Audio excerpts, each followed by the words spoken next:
सर्वप्रथम सर्वांना श्री स्वामी समर्थ.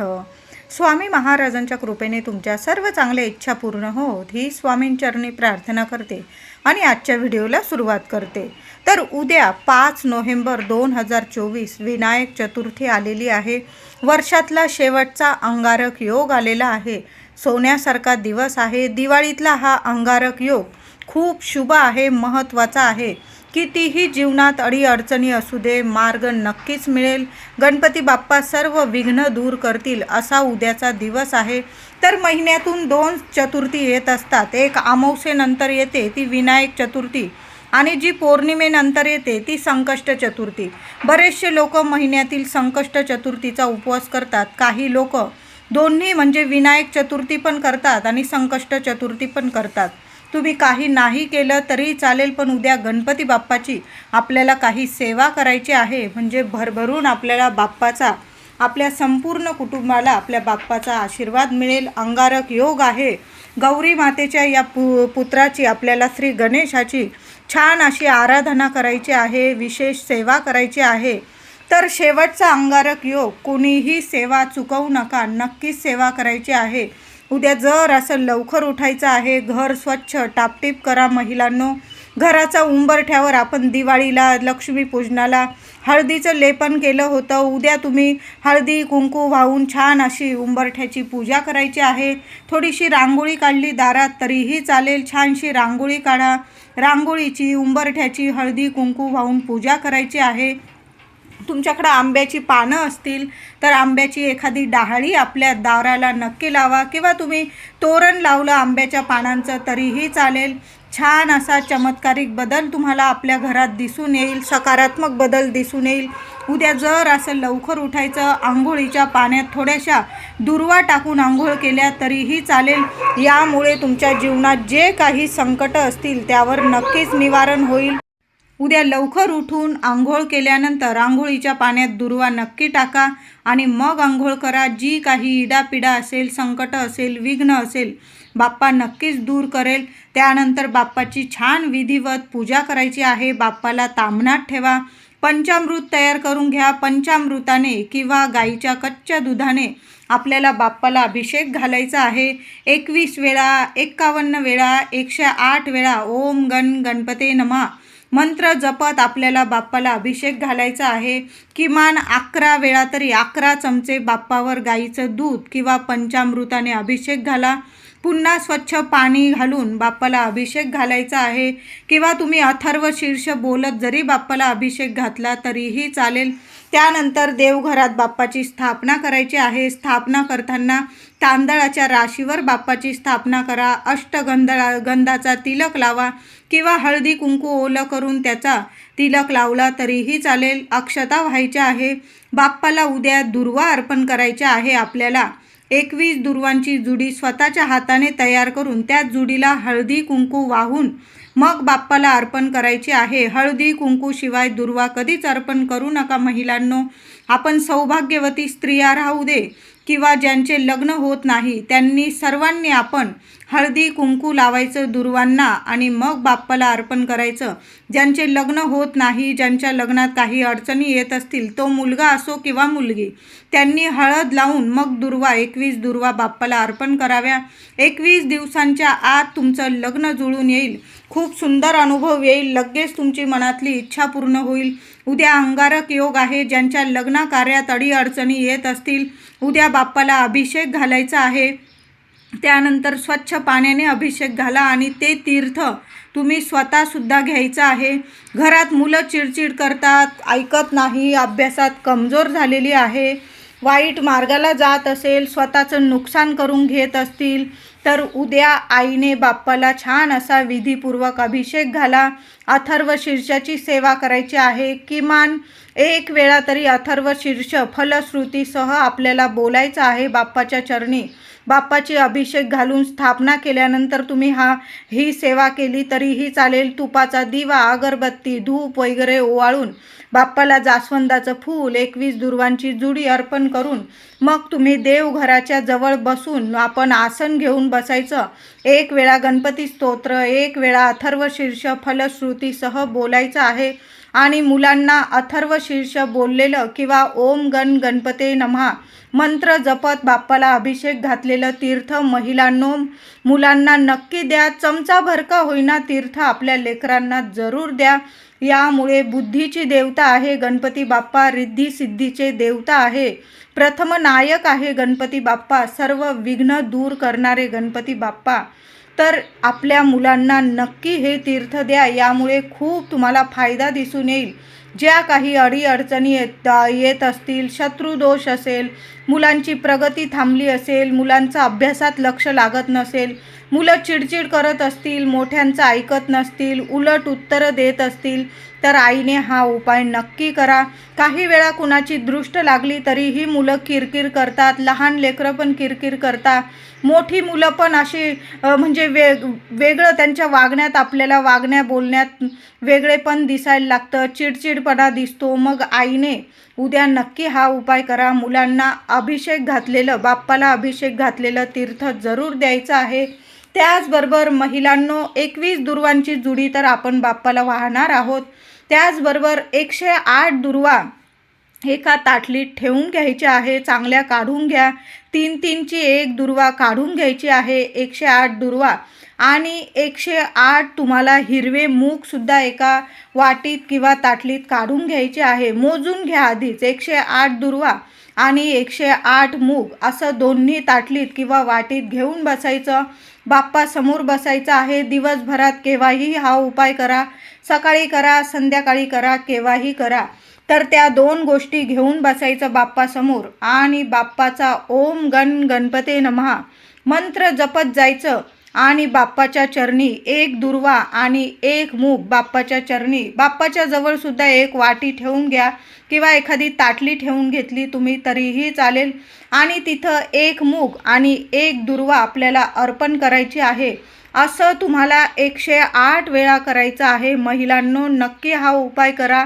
कितीही संकट असू दे, मुलांची प्रगती थांबलेली असू दे, नोकरी लागत नसेल, लग्न कार्यात अडथळे येत असेल, तुम्हाला संतान प्राप्ती होत नसेल, नवऱ्याची प्रगती थांबली असेल, नवऱ्याला पगार वाढ, प्रमोशन, तुमची जी इच्छा असेल ना, स्वतःबद्दल सुद्धा महिलांनो आपण सुद्धा नोकरी वगैरे करत असाल, व्यवसाय करत असाल, त्यात तुम्हाला यश मिळत नसेल, प्रगती होत नसेल, तर प्रत्येकाने महिलांना काही प्रॉब्लेम असेल, पुरुष दादांनी हा उपाय केला तरीही चालेल. आसन घेऊन बसा. 108 मूग 108 दुर्वा मोजून नीट घ्या आणि बाप्पाजवळ सुद्धा एक ताटली किंवा वाटी ठेवायची आहे किंवा एखादा कपडा ठेवला तुम्ही तरीही चालेल आणि त्यावर ओम गण गणपते नमः नाहीतर मंगलमूर्ते विघ्नहरा दुरितनाशका कृपा करा, मंगलमूर्ते विघ्नहरा दुरितनाशका कृपा करा हा मंत्र जप. तुम्हाला जो मंत्र आवडतो ना गणपती बाप्पाचा हृदयापासून, तो मंत्र जपत बाप्पाला 108 मूग आणि 108 दुर्वा बाप्पाच्या चरणी अर्पण करायचे आहे. दिवस रात्र ते तिथंच राहू द्यायचं आहे आणि दुसऱ्या दिवशी बुधवारी त्या दुर्वा आणि 108 मूग घेऊन घ्यायचं आणि बाप्पाच्या मंदिरात जायचं आहे आणि त्या दुर्वा आणि 108 मूग बाप्पाच्या चरणी तिथं अर्पण करायचं आहे. एखादी वाटी किंवा एखादं तुम्ही कागद वगैरे नेला आणि त्यात बांधून नेलं तरीही चालेल. हा उपाय तुम्ही जर केला तर तुमच्या प्रत्येक अडचणीवर मार्ग मिळेल. गणपती बाप्पा विघ्नहर्ता आहे. नक्कीच तुम्हाला सर्व विघ्नातून संकटातून नक्कीच मुक्त करतील. असा हा उपाय आहे. सुंदर उपाय आहे.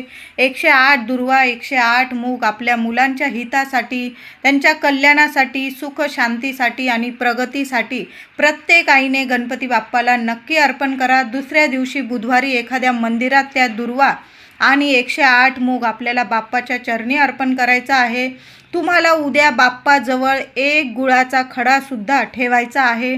बाप्पाची छान अशी सकाळी किंवा संध्याकाळी हा उपाय केला तुम्ही तरीही चालेल, संध्याकाळीसुद्धा केलं तरीही चालेल. गणपती बाप्पाची छान आरती करा. उद्या कुलदेवीचा सुद्धा वार आहे. आपल्या कुलदेवीची सुद्धा आरती करायची आहे. एक बाप्पाची आरती करा, एक देवी आईची आरती करा, कापूर जाळून आरती करायची आहे आपल्याला. आरती केल्यानंतर गणपती बाप्पाला गोडाधोडाचं तुम्ही काही नैवेद्य दाखवत असाल तर नक्की दाखवा आणि त्याबरोबर आपल्याला थोडंसं खोबरं घ्यायचं आहे. लहानसा तुकडा किंवा लहानशी वाटी असेल सुकं खोबरं, त्यात थोडासा गूळ भरून घ्यायचा आहे आणि एका वाटीत किंवा डिशमध्ये ठेवा आणि पाणी ओवाळून तो नैवेद्य गणपती बाप्पाला दाखवायचा आहे. त्यानंतर तो नैवेद्य प्रसाद म्हणून थोडा थोडा सर्वांनी सहकुटुंब सहपरिवार खायचा आहे. कितीही तुमच्या घरात मतभेद असू द्या, भांडण तंटा होत असतील तर नक्कीच गोडावा येईल असा हा उपाय आहे. बाप्पाला उद्या गूळ खोबऱ्याचा नैवेद्य नक्की दाखवायचा आहे. तुमच्या घराजवळ गाय वगैरे तुम्हाला भेटली तर गाईला सुद्धा उद्या एक ताजी चपाती, त्या चपातीला थोडंसं तूप लावून घ्यायचं आहे.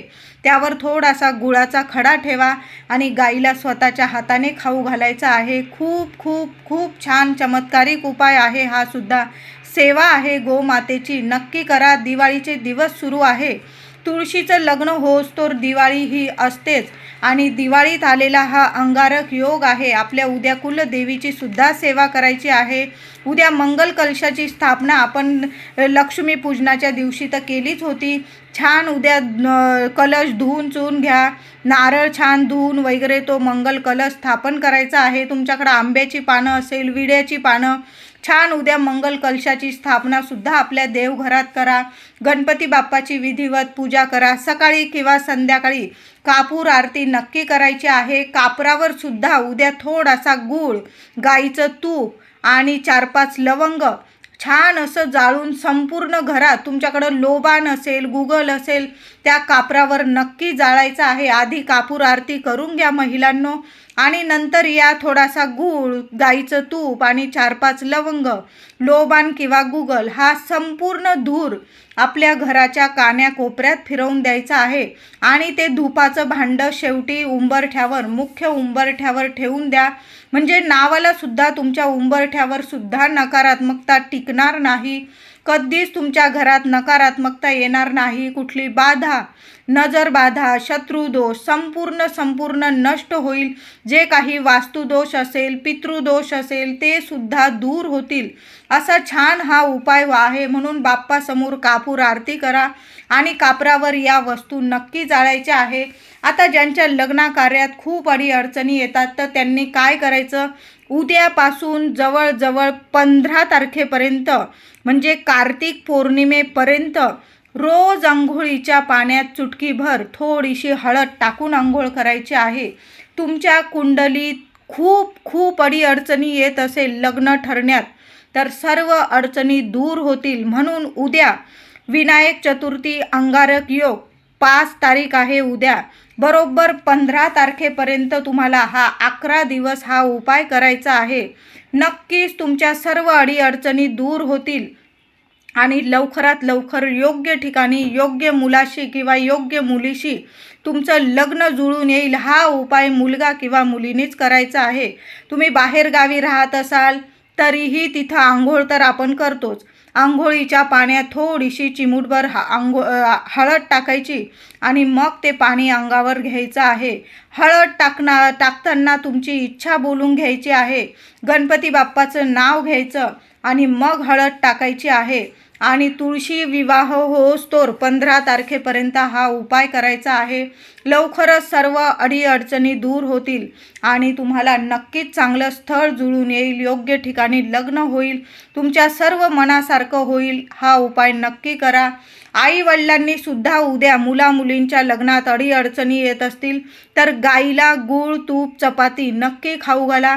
तुमची इच्छा बोला. गाईच्या पोटाला हात लावा. गाय हात लावू देत असेल तर लावा, नाहीतर मारत वगैरे असेल तर मी सांगते म्हणून तिच्याजवळ जाऊ नका. तुम्ही फक्त नैवेद्य खाऊ घालून द्या. नमस्कार करा लांबून. तुमची इच्छा बोलून घ्या आणि मग घरी आलात तरीही चालेल. तर अशा पद्धतीने उद्या गणपती बाप्पाची आपल्याला सेवा करायची आहे. नक्की उद्या बाप्पाजवळ गूळ खोबऱ्याचा नैवेद्य दाखवा. तुम्ही मोदक, लाडू ठेवत असाल नैवेद्यात नक्की ठेवा. सहकुटुंब सहपरिवार उद्या बाप्पाची सेवा करायची आहे. महिलांनो, मुलांकडून सुद्धा अथर्व शीर्ष गणपती स्तोत्र नक्की पठण करून घ्या. किमान 21 वेळा तरी मंगलमूर्ते विघ्नहरा दुरितनाशका कृपा करा हा मंत्र जप मुलांकडून सुद्धा पठण करून घ्या, बोलून घ्या. आणि दिवसभर जेवढी सेवा होईल ना गणपती बाप्पाची नक्की करायची आहे. संध्याकाळी आपल्याला कापूर आरती करायची आहे. या मी जे उपाय सांगितले, जे सेवा सांगितल्या, त्यातून जेवढ्या सेवा जमतील ना तुम्हाला नक्की करा. खूप छान प्रभावी सेवा आहे, नक्की करा. वर्षातला शेवटचा अंगारक योग आहे, विनायक चतुर्थी आहे आणि दिवाळीतला हा विशेष दिवस आहे गणपती बाप्पाची सेवा करण्यासाठी. चुकून सुद्धा या दिवशी गणपती बाप्पाला तुळस अर्पण करू नका. तुम्ही बाकी देवांना म्हणजे श्री हरी विष्णूंना, विठ्ठल रुक्मिणींना तुम्ही तुळस अर्पण करू शकता, पण उद्या काय गणपती बाप्पाला संकष्ट चतुर्थी वगैरे असली, विनायक चतुर्थी, तर बाप्पाला तुळस अर्पण करू नका. बाकी लाल फुलं, जास्वंदाची लाल फुलं, 21 दुर्वांची जुडी आणि जो मी 108 दुर्वांचा आणि 108 मुगाचा उपाय सांगितला, सेवा सांगितली, ती नक्की करा. चुकून सुद्धा तुळस अर्पण करू नका. व्हिडिओ आवडला असेल लाईक करा, शेअर करा, चॅनलला कृपया सबस्क्राईब करा. धन्यवाद.